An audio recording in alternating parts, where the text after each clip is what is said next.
আসসালামু আলাইকুম সবাইকে। আশা করি আপনারা সবাই ভালো আছেন।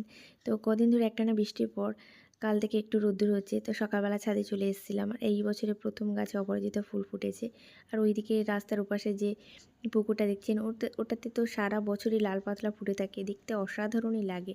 তো তারপর আমরা একসঙ্গে চা খেয়ে নিলাম হাসব্যান্ড আর আমি।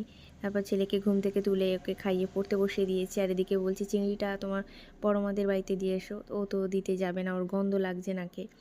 তো তারপর আমি রান্না শেষ করে টিফিনটা রেডি করে নিলাম ছেলের স্কুলের। আমিও নিজে রেডি হয়ে নিয়েছি, ওকে খাইয়ে দিয়ে টিফিন করে নিচ্ছিলাম।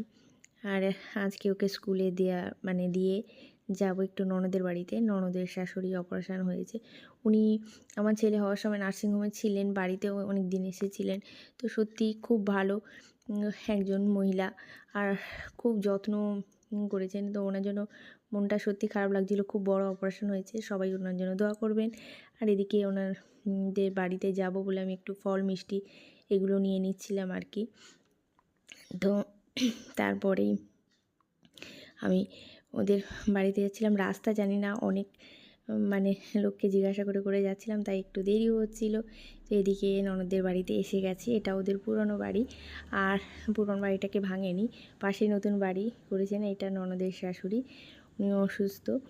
উম, আর বেশি হাঁটাচলাও করতে পারছিলেন না, চুপচাপ বসেছিলেন। তো ননদের বাড়িটা একটু আপনাদেরকে ঘুরিয়ে ঘুরিয়ে দেখালাম। এতে 3টে রুম আছে, একটা কিচেন।